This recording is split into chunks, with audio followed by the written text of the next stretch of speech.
on this bill, and it's one which it's an area that I have done some work on in the past. A previous Minister for Television New Zealand. I didn't think I was going to be speaking tonight. I thought, in fact, my time would come at some stage in the future, because I thought we would hear from the Honourable Sir Roger Douglas on this matter, being the sole ACT member in the House.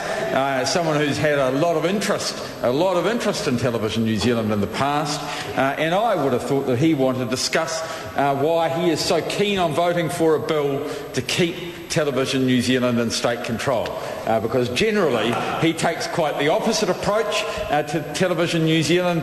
He is generally pushing the National Party to privatise, and while my colleagues see this as a step towards privatisation, I'm sure it doesn't go far enough for Sir Roger, and I'm very, very surprised that he's not prepared to stand up in this House and to vent his views, to say what he thinks, because it might only be, well, as Jonathan Hunt would say, it's peak listening time, 10 to 10 at night, and it'd be an opportunity for him to get his views across. Mr. Speaker, there are some points in common on this legislation. I think we do need to have a method of freeing the archive material up. I'm not sure that we've quite got it right. I think there are some rights holders, it might be a sign of my age, but I think rights holders in the 80s still have a significant interest in the material that they have produced, and having a mechanism for ensuring that their rights, if they can be identified, can be delivered to them, and there can be some discussion, especially where there are people who have significant rights in this sort of material. But there is a treasure trove within the archives of material, and I think it would be good to get it out and to make it available. And we're seeing on the New Zealand On Screen, we're seeing a lot of the replaying of some of that older material, and it is very, very good. And one might say, while the technology wasn't nearly as good, some of the intellect that went into some of the programming and some of the movies that are now being made available well outstretches some of the things that are being made today. The other point on which there is a lot of agreement, and I'm not sure yet that this minister has got his head around it, is the question of what's happening in the media world generally, and the fact that we are having a massive convergence occurring, and frankly, I don't care how the stuff gets to the screen in my living room. I don't mind if it comes via broadband, via broadcast, via a Vodafone card. I do get slightly unhappy when Darren Hughes appears on my television screen. I always question the colour. I'm never sure that the colour's right when Mr. Hughes appears on a screen, and when there's him and Mr. Hipkins there, it is. I generally have to ring up Sky and see if I can get someone to come and adjust it, because it just doesn't look human, Mr. Speaker. Mr. Speaker, but seriously, convergence is occurring, and it is occurring at a very fast pace. And while I have no doubt that the value of Television New Zealand has gone down, I've got no doubt that a significant factor in that is that people are able to get their news through many other broadcast channels, but more importantly, fewer and fewer people are relying on television for content, for news content, or for their entertainment content.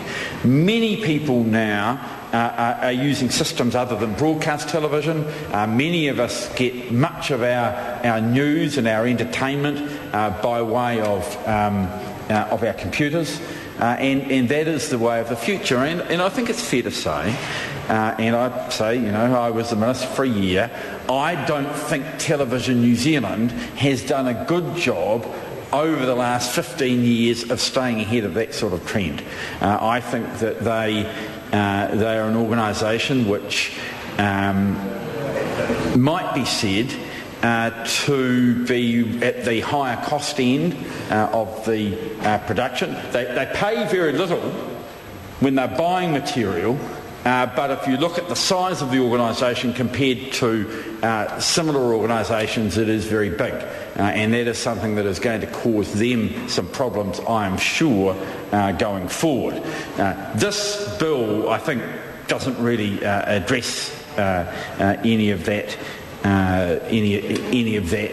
area at all. Mr. Speaker, going back to convergence, I think that many of us are just beginning to get our heads around the way that the new media works. And I think that a number of the communications companies are quite a long way ahead. A number of the phone companies and similar are quite a long way ahead of Television New Zealand in their understanding of the possibilities of the new media.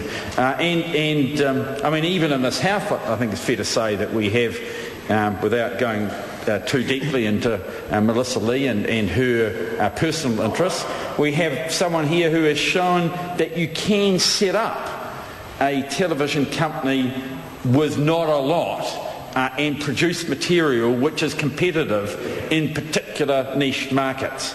And I think what we will find over a period of time, is that more and more people will do that, and as the shift is made from analogue to digital, then the ability for many more people to do that will occur. And I think that is something which will mean that there is much more variety available to people. I think a lot of us are drawing our material internationally, but all of that has implications for the television organisation, which frankly isn't that much different to the one that I started watching TV on in 1961 when I lived in Wainuiomata. I mean, it is. I've got a long way. I've got 100 yards. I've got 100 yards round the corner in Wainuiomata, Mr. Speaker. But what I'm not sure of is that the organisation that we are expecting to be our primary provider of unbiased 1961. I did go to Onslow College, but that was well after 1961, I assure the member. He mightn't have been born, but it was well after 1961 that I went to secondary school.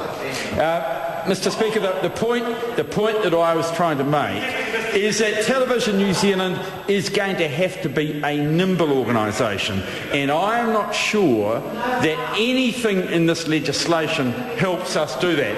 I say to the Minister, as far as his Platinum Fund or whatever it is called is concerned, I was the Minister who shifted to New Zealand On Air the charter money. I shifted it there because, frankly, I'm a sports nut, but pretending that Olympic Games production was an iconic New Zealand production is something, and deserving of charter funds, something that was won in a competitive tender. No one else could have used charter funding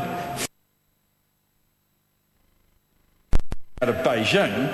It was wrong that it was used, and for me that was the straw that broke the camel's back and caused me to take from Television New Zealand the control of their charter funding. I don't think that they were using it well. I don't think they were using it properly in New Zealand interest. I think, though, the Minister has gone too far in his approach now to put it out for open tender.